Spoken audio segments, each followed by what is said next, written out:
Alright, boys, we are back. It's time to start crazy year 5. That's right, we picked up Patrick Kane, basically replacing Vincent Lecavalier.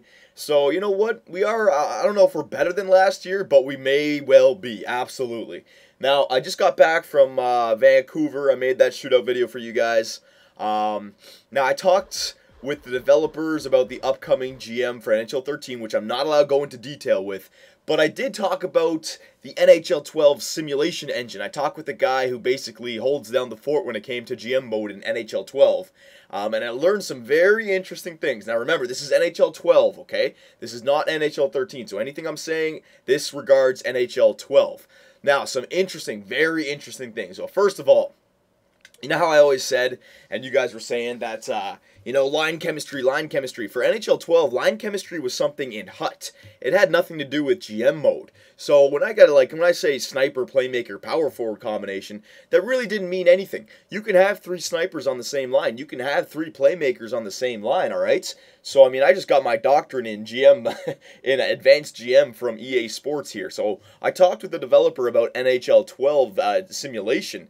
And again, there's no line chemistry whatsoever. So, you could have a defenseman up on the first line. It really has nothing to do with the simulation. I also asked if if your player's overall has anything to do with it. He said, absolutely not. It's the individual stats that dictate the simulation. The overall number, boys, it's just to give you a general look at the player. You look at a player, 96 overall, it gives you a roundup of all their individual stats. But really what the simulation takes into account is the individual stats, not the overall number. So, that's something, I just learned that. So, remember that, okay? Line chemistry, nothing to do with the NHL 12 simulation.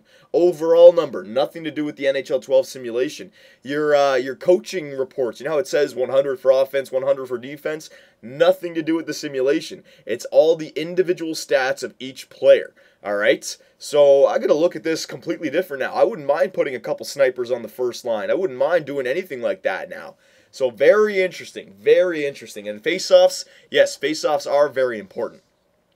And also their positions, like a center can play on the wing, that's no problem. Again, it's just to sort the players out. It's more just for a look. The position and the overall and the player type when it comes to general manager mode. So I'm going to start to do things differently here. We're going to use this year as our guinea pig year, basically, okay? I want guys with the best face-off ratings in the center. So Stamkos, you're going to be on the wing. I was reading your comments about the lines here, and a lot of you guys wanted me just to stack the hell out of this first line.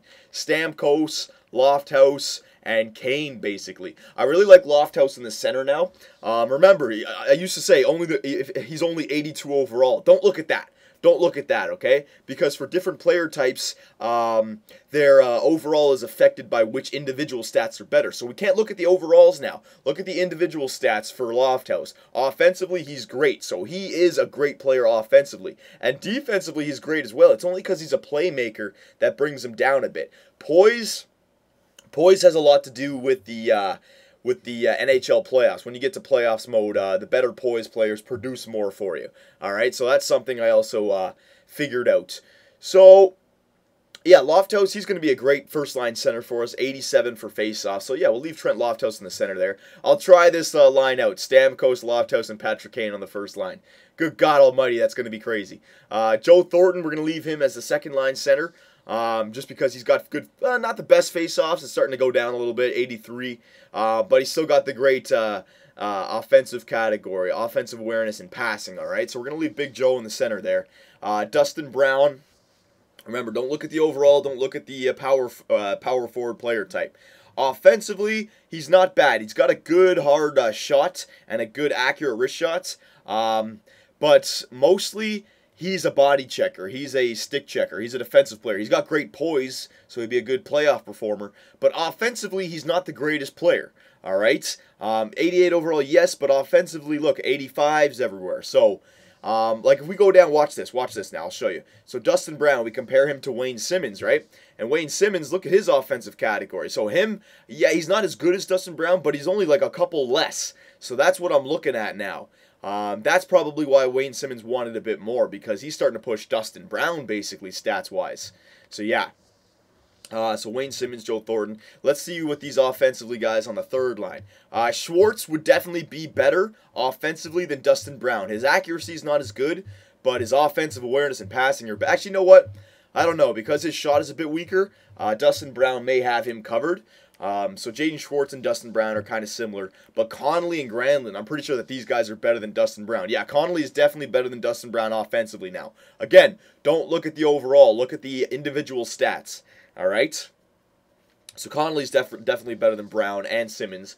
And Granlund is definitely better than Brown and Simmons. Simmons and Brown are great defensively, but not in the offensive category. So let's get Connolly up here on the second line. We'll put Dustin Brown on the second line as well. And we'll leave Granlund as the center on the third line. Who's got the best faceoffs here? Hang on a sec. Granlund's got 79. Schwartz has 80, so I think I should put Schwartz as the center now. Remember, those player types, the positions, the overalls don't matter. So I'm going to actually put Schwartz as the center so he can take the face-offs more. Actually, what was Dustin Brown's face-offs like? Hang on. Face 74. No, he wasn't that good either. Connolly's face-offs, 76. So Schwartz looked like our third best face-off guy. What was Stamkos's? Hang on. 76. So yeah, Schwartz had an 80 for faceoffs. So I'm going to leave Schwartz as the third line center now. Wayne Simmons can be on the right wing and Granlund on the third line, okay? I was thinking maybe bring Granlund up. Actually, you know what? Let's spread out the offense a little bit, all right? We'll leave Granlund, Schwartz, and Simmons all together. So we're going to go the first month at least. We're going to just stack up on the first line. Let's see what Stamkos, Lofthouse, and Kane do together, okay? Defensively, now here's the interesting part. Remember defensive defensemen? They have the really good defensive category, which brings their overalls up. Now Allen, he's 84 overall. We used to think that was pretty good, but now look, defensively he's not that good, but offensively, that's why he doesn't get any points. I mean, he's in the mid 70s. All right, so that's something to look at now. 84 overall. I mean, Beaulieu, he's only 81 overall, but individually, he's a lot better when it comes to offensive stats. All right. So, for certain aspects, Beaulieu is a lot better than Allen. Just because 84 to 81, that doesn't mean anything now, okay? It's individual stats. I think I'm going to leave the defenseman like this. Yeah, that's pretty good, because I want to have those top four up there anyways. Leopold is a lot better than Allen now, all right? Even though Allen's overall is 84, Leopold's only 83. Leopold is a lot better than Allen. All right, so you got to look at the GM mode a bit differently now for NHL 12.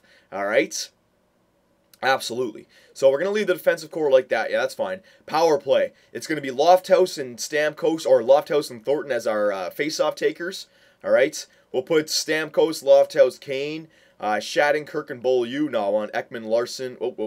Ekman Larson and Hedman, and then Shattenkirk and Beaulieu on the second line. Yep, that's fine. Connolly, Thornton, and Brown. No, I'm not going to have Brown. I want my offensive guys in there. So Thornton, Connolly, and Granlund. Yes, Granlund. Okay. Brown could be a penalty killer. Simmons could be a penalty killer now. All right, that looks good. Four-man power play. It's going to be Thornton and Kane. All right. And then Stamkos on the wing with Lofthouse in the middle. All right. Same thing down here. Hedman, Ekman Larson, Shattenkirk, and Beaulieu. There you go. Penalty kill. We're going to put Joe Thornton and, what's his name? What was Chris Kelly's face-offs like? 82. No, we're going to put Joe Thornton and Lofthouse as the penalty killers. All right, because they had good defensive categories, but they had great, what's it called? What was Lofthouse had a good defensive. Yeah, he did. Yeah, he did. I think it's actually better than Thornton's. Yeah, it is. What's it called? The face-off rating. Yeah, Lofthouse and Thornton had the best face-off ratings on our team. So then we're going to put Simmons and Brown. All right, Brown could be on the first line. Simmons can be on the second line. Yep. And then Hedman and Allen, because Allen had a good defensive category. All right, Shattenkirk. Let's see what Shattenkirk's defensive category is like.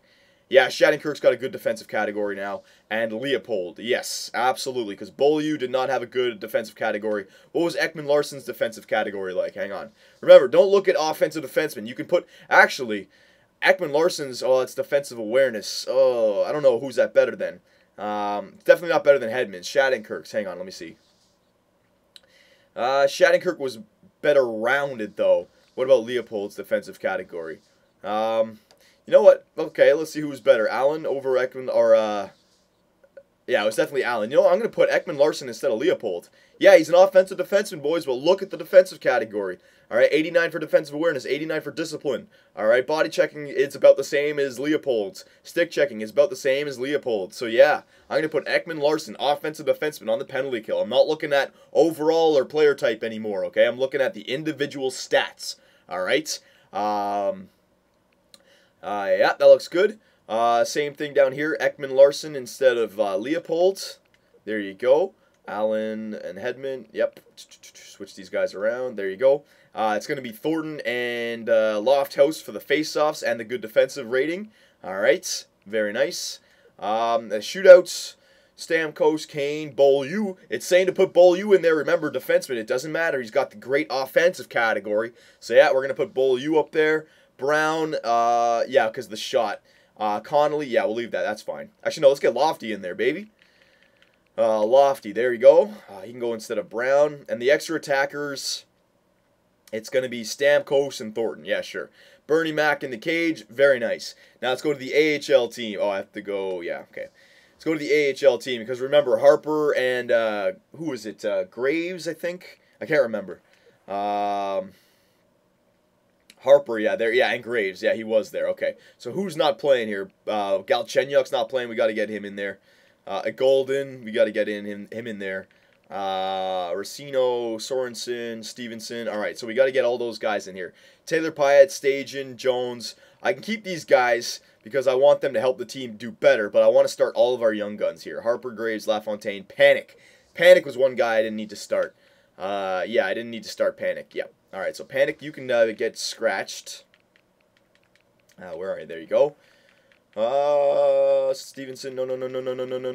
A Golden, we're getting a Golden. We signed him to 8 years. I want him to get some time here. We also got to start Galchenyuk. Yeah, that was about it. Yeah, we have to get Galchenyuk in there. So we'll scratch, who should we scratch? Pyatt. We can scratch Pyatt, yeah. Pyatt can be scratched. Where is he? There you go. Galchenyuk, get up here. Where are you? There you go. Galchenyuk's going to be starting. All right. Now, what about Teal Burns? Was this guy producing or getting better for us? He's pretty good, actually. I want that to good. Yeah, I want to start Teal Burns. Never mind. Jones. I can scratch Jones. Yeah. Scratch Jones. I'll get Teal Burns in there. All right. And what about this green guy? I can't remember this green guy. Power forward. Yeah, he's not bad, but I have a couple power forwards already in Kubina. I want to start Rahak. I want to start... Stajan's not getting any better, but he can help the team out in general and get us farther. Yeah, I want to start Stajan down here. I'll trade him at the trade deadline, I think, but I've already had my one off-season trade, so I can't trade him right now, and he can help the team get there. So, yeah, more experience for our team. I'll start him... Who do I want to get up here? Okay, so Lemieux and a Golden. You guys are getting third-line honors. Harper and Graves. Yeah, LaFontaine. Galchenyuk can be... hang on. Who do I else? Rahak I want to bring up as well. Rahak I'm going to bring up here. Ooh, I got to bring up... You know what? Stajan, and you can go down to the fourth line. Monahan. Kubina. No, I got to leave Galchenyuk up there.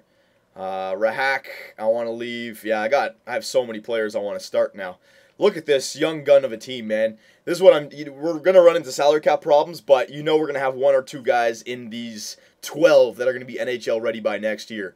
All right? I mean, Lemieux and a Golden are maybe be able to take over for LaRose, Kelly, and Foligno, which can help us clear up some salary cap. Because Stamkos is probably going to want the same thing that Kane wanted. And I want to keep Stamkos. He's our franchise player. All right, but guys like Simmons, Thornton for sure, Kane, they're all going to be gone next year. Maybe even one defenseman, Ekman Larson or Shattenkirk, we got to figure out about. But yeah, that looks fine for now, okay? Defensively, yeah, blah, blah, blah, blah, blah. Defensively, Bisson, Fensky, Subban, Graham, Abraham, Danielson. Yep, I'll get, what's his face? Subban up on the first line with Fensky. All right, we'll put Galchenyuk up there with LaFontaine and Graves, Harper, Stage, and Monahan. Yep, I'll leave the power plays the same. Galchenyuk, there you go. Blah, blah, blah, penalty killers. Graves, Monahan. I want a Golden killing the penalty kill and Rahak killing the penalty kill. I want to get them some nice time up there. Lemieux, yeah, 3-man is fine. And then the shootout, we'll put Teal Burns in there. Subban, you're starting again. Yep, that's fine. All right. So there's our lineups, boys. I know that took a while, but I want to explain you guys how I'm looking at the new NHL 12 GM simulation. Remember, it's not NHL 13, it's NHL 12, all right? So that's how the simulation engine works.